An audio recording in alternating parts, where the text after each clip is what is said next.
IRCTC के management से बातचीत करते हैं रिजल्ट्स के ऊपर। और Q2 रिजल्ट्स की बात करें तो आईआरसीटीसी की जो रेवेन्यू है उसमें 8% की बढ़ोतरी देखने को मिली, तो प्रॉफिट में करीब करीब 11% का इजाफा दिखा है। वहीं मार्जिन में भी सुधार हुआ है। और इस बार के नतीजे और ग्रोथ गाइडेंस पर चर्चा के लिए हमारे साथ कंपनी की CMD संजय कुमार जैन जी जुड़ रहे हैं। संजय जी, गुड मॉर्निंग, स्वागत है आप कार्यक्रम में। श्रेया बात कर रही हूँ। थोड़ा और बताइए Q2 के नंबर्स के बारे में, कैसे रहे नंबर्स, साथ ही रेलवे टिकट बिजनेस के लिए ये क्वार्टर कैसा रहा?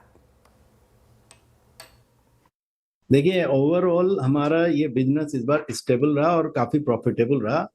हमने 11% प्रॉफिट दर्ज की है और 7.71% हमारा रेवेन्यू ग्रो किया है।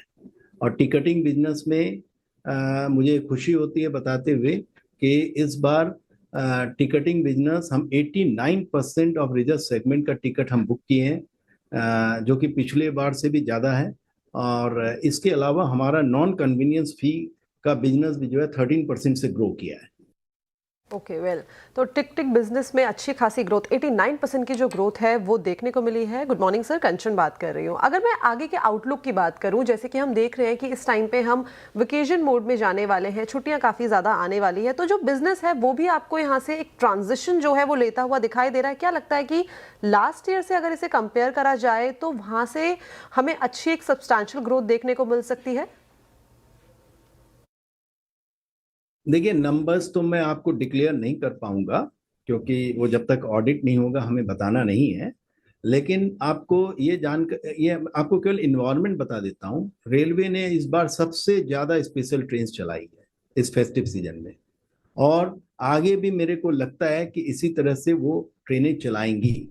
तो यहाँ हमारा ये 4 जो बिजनेस सेगमेंट में है, चाहे वो ई टिकटिंग में है, केटरिंग में है, रेल नीर में है, टूरिज्म में है, ये सारे के सारे बिजनेस हमारे जो है, अगर रेल में यात्री ज्यादा आते हैं, रेल अगर ज्यादा ट्रेन चलाती है, तो सर्टेनली हमें तो बस केवल उस बिजनेस को ग्रैब करना है, उसके लिए मेहनत करनी है। और वो इन्वायरमेंट ऑलरेडी बना हुआ है और मुझे उम्मीद है कि हम लोग काफी अच्छा इस क्वार्टर में करेंगे। बिल्कुल। लेकिन सवाल मेरा आपसे संजय जी ये कि आईआरसीटीसी ऐप काफ़ी पॉपुलर हो रहा है, तो अदर एयर टिकटिंग बिजनेस या फिर अगर आप बात कर लीजिए टूरिज्म बिजनेस, केटरिंग बिजनेस, इन्होंने कैसा किया इस क्वार्टर? देखिए, इसमें जैसा कि आपने सही कहा, ई कैटरिंग बिजनेस हम ऑलरेडी कर रहे हैं और ई कैटरिंग के बिजनेस का ग्रोथ भी इस बार इस क्वार्टर में 26% रहा है।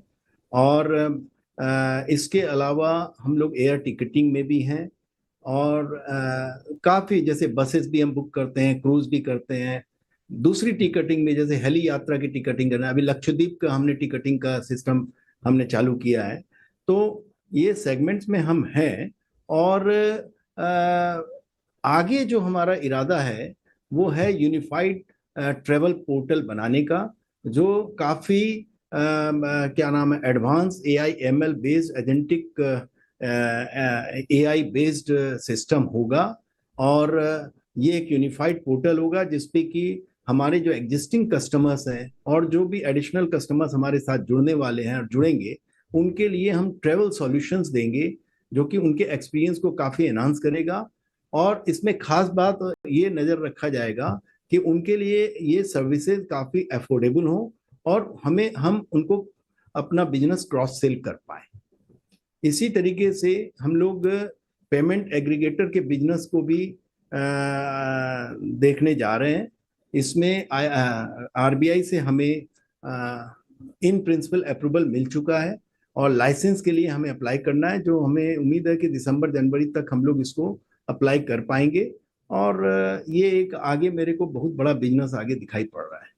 वेल, तो दिसंबर से जनवरी तक काफ़ी लंबे टाइम से ये बात भी चल रही थी पेमेंट एग्रीगेटर को लेके। होपफुली ये होता हुआ हमें नेक्स्ट क्वार्टर तक दिखाई देगा। लेकिन मैं एक दूसरे सेगमेंट में आना चाहूँगी, जो है कि रेल नीर। इसमें आप किस तरीके के एक्सपेंशन प्लान देख रहे हैं? प्लांट कहाँ कहाँ पे लगाने की योजनाएं कंपनी बना रही है?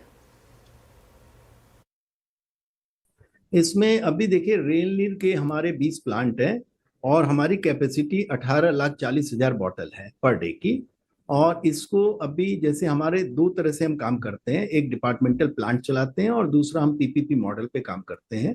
तो जो हमारे डिपार्टमेंटल प्लांट है, जो बहुत बड़े 2 डिपार्टमेंटल प्लांट है, दानापुर और अंबरनाथ, इसकी कैपेसिटी हम 1 लाख बॉटल पर डे से बढ़ा करके 3 लाख बॉटल पर डे करने जा रहे हैं। हमारे बोर्ड ने इसका अप्रूवल दे दिया है, इस पे कार्रवाई चल रही है। इसके अलावा 4 जगह हम लोग न्यू प्लांट के लिए आइडेंटिफाई किए हैं, प्रयागराज, भागलपुर, मैसूर और रांची में। तो हमें अब इसे लगाना है और इसके लिए बहुत ज़्यादा कैपेक्स की ज़रूरत पड़ती नहीं है, और पीपीपी मॉडल है तो बेसिकली हम कैपिटल सपोर्ट देते हैं, हमारा कैपेक्स नहीं लगता है।